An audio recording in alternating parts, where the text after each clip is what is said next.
جب اللہ نے دنیا کے پہلے انسان کو بنایا، پہلے بشر کو بنایا، حضرت آدم علیہ السلام، تمہارے میرے باپ نسل انسانی کے باپ جناب حضرت آدم علیہ السلام، جب اللہ نے حضرت آدم کو پیدا کیا تو پروردگار نے فرشتوں سے مشورتاً کہا، اللہ نے فرمایا قرآن وضاحت دیتا ہے، قرآن بتاتا ہے، اللہ نے فرشتوں سے کہا وَإِذْ قَالَ رَبُّكَ لِلْمَلَائِكَةِ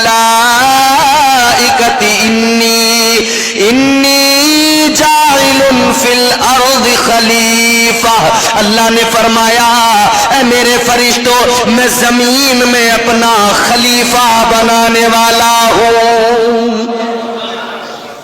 اب ایک ایک لفظ کو سنتے چلے جانا، قرآن آپ کو سناتا جاؤں گا اور اس کو سمجھتے چلے جانا۔ کیا فرمایا اللہ نے؟ فی الارض خلیفہ، زمین میں اپنا نائب بناؤں گا۔ کہاں؟ زمین میں۔ بات سمجھ میں آ رہی ہے نا؟ زمین میں اپنا خلیفہ بناؤں گا۔ یہ تو نہیں کہا کہ آسمان میں اپنا خلیفہ بناؤں گا، زمین میں اپنا خلیفہ، فی الارض خلیفہ، زمین میں اپنا خلیفہ۔ پروردگار عالم نے اعلان کر دیا اے میرے فرشتوں میں زمین میں اپنا خلیفہ بناؤں گا۔ تو پھر اللہ نے فرشتوں کو جب حکم دیا، جب آدمی بنا تو فرشتے کو بھیجا مٹی بھی زمین سے لاؤ، زمین کے لیے ہے تو زمین سے ہی مٹی لاؤ۔ فرشتہ آ گیا زمین پر، کون آیا؟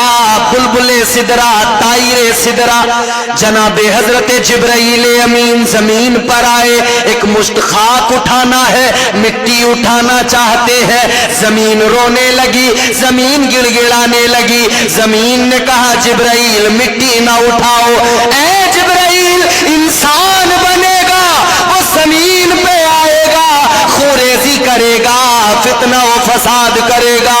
اے جبرائیل، زمین رونے لگی، کہنے لگی مٹی نہ لے کر جاؤ، لیکن بلبل سدرا نے دیکھا زمین رو رہی ہے، زمین کا رونا دیکھا، رحم آ گیا، خالی ہاتھ اللہ کی بارگاہ میں پہنچ گئے۔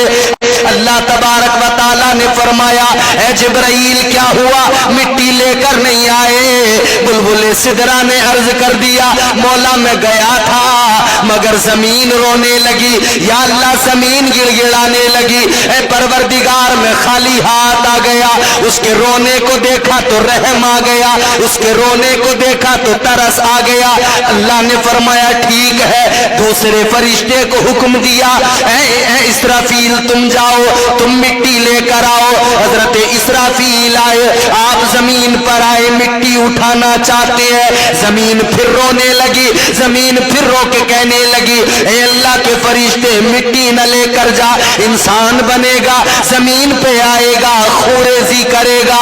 اللہ اکبر، غور کرو، انہیں بھی رحم آیا، واپس گئے۔ تیسرا فرشتہ آیا، جب اللہ نے ان کو بھیجا انہوں نے بھی مٹی اٹھانے کی کوشش کی، لیکن زمین روئی، رحم آ گیا، وہ بھی خالی ہاتھ چلے گئے۔ اب اللہ نے چوتھے فرشتے کو بھیجا، کون آئے؟ حضرت اسرائیل زمین پر آئے، جناب حضرت اسرائیل نے زمین سے مٹھی بھر خاک اٹھانے کے لیے جیسے ہی ہاتھ بڑھایا، زمین رونے لگی، زمین پھر وہی دکھڑا سنانے لگی۔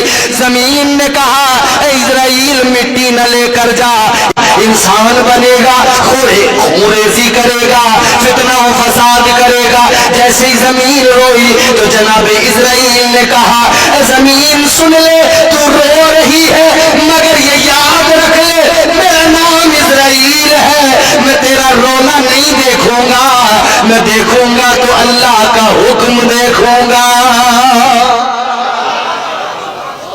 فرمایا تیرے رونے سے مجھ پر کوئی فرق میں لے کے جاؤں گا۔ مٹی اٹھائی اللہ کی بارگاہ میں، مولا مٹی لے آیا۔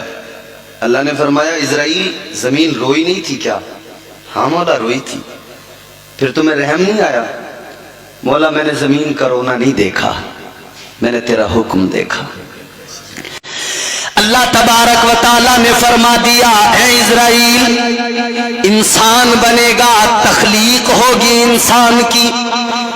اے اسرائیل سنو،